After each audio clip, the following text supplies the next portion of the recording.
Hello guys, कैसे हैं आप लोग। आज मैं बात करने वाली हूँ 2007 में आई हुई थाईलैंड की एक crime horror mystery thriller movie 10 of the dead के बारे में। सो आइए गाइस, बिना किसी देरी के इस मूवी को स्टार्ट किया जाए। मूवी की स्टार्टिंग में हमें एक म्यूट नाम के लड़के को दिखाया जाता है, जिसे कि बहुत ही बुरा सपना आता है, जहाँ पर एक ओल्ड लेडी उसे मारने की कोशिश करती है। लेकिन तभी उसका नींद टूट जाता है और अपने दोस्त एके को बुलाने जाता है। लेकिन उसे पता चलता है कि उसके दोस्त एके का ऑलरेडी डेथ हो चुकी है। देखकर वो रोने लगता है, लेकिन अगले ही पल में हमें दिखाया जाता है कि उसे डांट रहा होता है उसकी नींद तोड़ने की वजह से। यहीं पर हमारा ये सीन कट हो जाता है। फिर अगले सीन में हमें को दिखाया जाता है, जो कि एक बाइक रेसर होता है। बाइक रेसिंग में जीतने की वजह से हारने वाले के साथ उसकी लड़ाई हो जाती है। फिर वो अपने दोस्त के पास कुछ पार्सल वगैरह लेने जाता है, लेकिन उसके दोस्त को काम होने की वजह से उसको उसके दुकान में रुकने को कहता है। फिर अगले सीन में हमें कुछ गुंडे को बैंक लूटते हुए दिखाया जाता है। वहाँ से जाते वक्त उनका एक साथी जिनको गोली लग जाती है और वो उन्हें रुकने को कहती है, लेकिन वो नहीं रुकते और वहाँ से भाग जाते हैं। रास्ते में बातचीत के दौरान उनके कार की एक्सीडेंट हो जाती है। फिर वो आकर एक दुकान में ठोक देते हैं और वहाँ से को बंदी बना लेते हैं। फिर वो सब लोग भागते भागते एक ट्रेन की खाली कमरे में आकर बैठ जाते हैं। फिर थोड़ी देर बाद वहाँ पर जुन भी पहुँच जाती, लेकिन अजीब बात तो ये थी, उसे गोली लगने के बाद भी वो जिंदा कैसे थी। ये पूछने पर वो उन्हें कुछ भी नहीं बताती। फिर वो तय करते हैं कि ट्रेन रुकने पर वो सारे पैसे एक दूसरे में बांट लेंगे और अपने अपने रास्ते चले जाएंगे। लेकिन अनफॉर्चुनेटली उस ट्रेन के सारे यात्री बहुत ही अमीर थे। ये देखकर उन लोगों को लालच आ जाती है और वो पूरे ट्रेन को लूटने का प्लान बनाते हैं। जो के म्यूट और काई वो चारों उन पर नज़र रखने लगते हैं, जहाँ पर म्यूट को फिर से वो स्केरी ओल्ड लेडी दिखाई देती है। फिर वो किसी दूसरे प्लेस पर पहुँच जाता है, जहाँ पर वो ओल्ड लेडी फिर से उसे मारने की कोशिश करती है। लेकिन तभी वो वापस ट्रेन में पहुँच जाता है। वो काई को इस बारे में बताता है, लेकिन उसे लग रहा होता है कि शायद उसने नशा कर रखा है। दूसरी तरफ तोकी वहाँ पर घुटन होने की वजह से जुन उसे बाहर जाने की परमिशन दे देती है। फिर से म्यूट जब वॉशरूम पर होता है, उसे उसकी परछाई घूरते हुए दिखाई देती है। वो आकर सबको इस बारे में बताने लगता है, लेकिन वो उसके बात नहीं मानते और जोक उसे नशा करने से मना करता है। फिर तो आकर एक खाली सीट में बैठ जाता है, जहाँ पर एक लड़की बैठी होती है जो अपना नाम रात्रि बताती है। तो उसको उनके प्लान के बारे में बताने जाता है, लेकिन तभी वहाँ पर जुन पहुँच जाती है और वो उन दोनों को पकड़कर फिर से वही खाली कमरे में लेकर जाती है। जोक उनको मारने का धमकी देता है और म्यूट को उन पर नज़र रखने को कहता है। फिर यहाँ पर एक फ्लैशबैक दिखाया जाता है, जहाँ पर म्यूट पैसे के लिए उस ओल्ड लेडी को मार डाला था। फ्लैशबैक के बाहर जोक जब एक औरत को गन पॉइंट पर ले रहा था, तभी ट्रेन रुकने लगता है।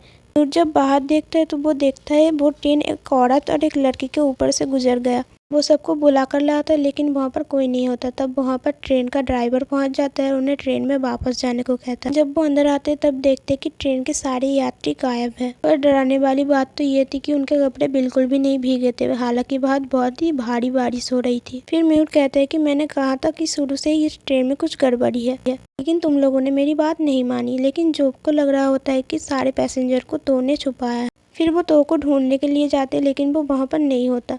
फिर वो लोग पूरे ट्रेन में उन लोगों को ढूंढने लगते हैं। फिर उन दोनों को एक कमरे में बैठे हुए दिखाया जाता है, जहाँ पर तो को पता चलता है कि रात्रि एक मॉडल है। जब रात्रि उसे कुछ बताने जाती है, तभी एक काला साया आकर उसे ले जाता है। फिर हमें रात्रि को एक साय से बात करते हुए दिखाया जाता है, जो कि रात्रि को बताता है कि तुम हमारे नियमों के खिलाफ जा रही हो। लेकिन रात्रि बताती कि तो को बहुत ही कन्फ्यूजन हो रहा है कि उसके साथ क्या हो रहा है, मुझे उसे सच बतानी है। लेकिन वो बताता है कि तुम ही उन्हें सच बताओगी, लेकिन सही वक्त आने पर। दूसरे सीन में हमें म्यूट को दिखाया जाता है, जो कि ड्रग्स ले रहा होता है और आईने में उसकी परछाई उसे घूम रहा होता है। यहाँ से हमारा सीन शिफ्ट होता है और काई को दिखाया जाता है, जिसे कि जुन कह रही होती है तुमने मेरा हेल्प क्यों नहीं किया। यहाँ हमें एक फ्लैशबैक दिखाया जाता है, जहाँ से पता चलता है कि जुन पहले ही मर चुकी है।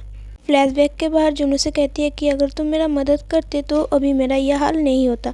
ये कहकर वो उसकी सिर धड़ से अलग कर देती है। दूसरी तरफ हमें एक को दिखाया जाता है, जो कि उस माँ और बेटी को गायब होते हुए देखता है। फिर वो उनका पीछा करते करते काय के पास पहुंच जाता है, जहाँ उसे कुछ ये देखने को मिलता है।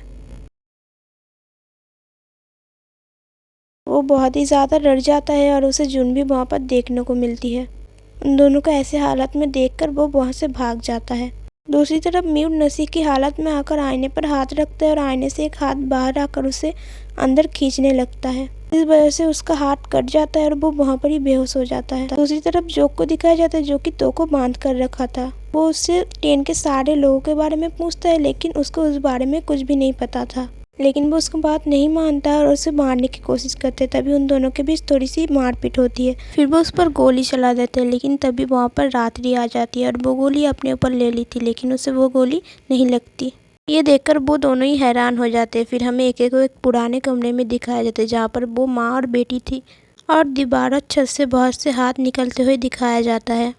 ये देखकर वो बहुत ही जोर जोर से रोने लगता है और वहाँ से भाग जाता है। दूसरी तरफ रात्रि उन्हें सभी सच्चाई बताती है और हमें पता चलता है कि वो ऑलरेडी मर चुके हैं, लेकिन जो उस पर भरोसा नहीं करता और तो उसे कहते हैं कि तुम इस ट्रेन में चढ़ तो सकते हो लेकिन निकल नहीं सकते हो, लेकिन मैं इस ट्रेन से ज़रूर निकलूँगा। लेकिन तभी जून उसको काय का सिर दे मारती है और बताती है कि वो उसको उसके साथ ले जाएगी। ये देखकर जोग वहाँ से भाग जाता है और आकर ट्रेन का दरवाज़ा खोलने लगता है, लेकिन उसे एके निकलने नहीं देता। वो उसको हटाकर निकलने लगता है, लेकिन वहाँ पर पटरियों की जगह आग दिखाई देती है। ये देखने के बाद वो अंदर आ जाता है और फिर से एके को दिखाया जाता है, जैसे कि वही माँ और बेटी दिखाई देती है, जो कि उसे कहता है तुमने हमें क्यों मारा, लेकिन उसको इसके बारे में कुछ पता नहीं होता। फिर यहाँ पर एक फ्लैशबैक दिखाया जाता है जहाँ पर हमें पता चलता है कि एक्सीडेंट के दौरान उसने उस माँ और बेटी को उड़ा दिया था। फ्लैशबैक के बाहर वो दोनों उसकी तरफ आने लगता है, लेकिन वो खिड़की तोड़कर आग में कूद जाता है। फिर वो दोनों भी वहाँ से गायब हो जाती है। दूसरी तरफ रात्रि को बताती कि बस आत्माएं ही इस ट्रेन में चढ़ सकती है, लेकिन को भी इस बात पे भरोसा नहीं हो रहा था कि वो मर चुका है। फिर हमें ट्रेन की टिकट चेकर को दिखाया जाता है, जो कि सभी आत्माओं का हाथ चेक कर रहा था। दूसरी तरफ जून एक काय जोक को अपने साथ चलने को कहते हैं, लेकिन जोक उनकी बात नहीं मानता। तभी वहाँ पर टिकट चेकर पहुँच जाता है और वो कहते हैं कि जब तक कि अपना जगह नहीं है तो तब तक ये ट्रेन नहीं रुकेगा, लेकिन वो तो किसी की बात सुनता ही नहीं और कहता है कि मैं इस ट्रेन को ज़रूर रोकूंगा। दूसरी तरफ वो को कहते हैं कि जब तक तुम्हारे हाथ की रेखाएं रहेगी तब तक तुम नहीं मरोगे। फिर वो का हाथ चेक करते हैं, जहाँ से हमें पता चलता है कि अभी तक नहीं मरा है। लेकिन तभी वहाँ पर जुन पहुँच जाता है, रात्रि को पकड़कर वहाँ से ले जाता है। टिकट चेकर से कहते हैं कि रात्रि को वापस लाओ, नहीं तो इस ट्रेन के सारे आत्मा खतरे में होगी। फिर जो रात्रि को ट्रेन के छत पे ले आता है, कहता है कि मैं अभी तक नहीं मरा हूँ और मैं इस ट्रेन को ज़रूर रोकूंगा। फिर भी वहाँ पर पहुँच जाता है, जो पर गोली चला देता है, लेकिन वो गोली को नहीं लगता क्योंकि वो आत्मा था। फिर वो रात्रि को वहाँ से धक्का दे देता है, लेकिन कुछ भी करके उसे बचा लेता है। फिर उन दोनों के बीच थोड़ी लड़ाई होती है और जोग जाकर ट्रेन के ड्राइवर को ट्रेन रोकने को बोलता है, लेकिन वो भी एक डरावने घोस्ट में कन्वर्ट हो जाते हैं। देखकर वो डर जाता है और गिरने ही वाला होता है, तभी उसे पकड़ लेता है। वो बहुत ही कोशिश करता है उसे बचाने का, लेकिन बचा नहीं पाता और वो आग में गिरकर मर जाता है। यहीं पर एक फ्लैशबैक दिखाता है कि रात्रि की भी अभी मौत नहीं हुई है, मतलब कि उसका टाइम अभी भी खत्म नहीं हुई है। मैं पहले आप लोगों को बताना भूल गई कि ये ट्रेन जहन्नम में जा रही है। सो जहन्नम का दरवाज़ा खुल जाता है और सब लोग वहाँ पर जाने लगते हैं। फिर भी वहाँ पर जाने लगता है। जाते वक्त आखिरी बार उन दोनों को मुड़ के देखता है। फिर हमें दिखाया जाता है कि एक्सीडेंट के वक्त उन लोगों की वहीं पर ही डेथ हो गई थी।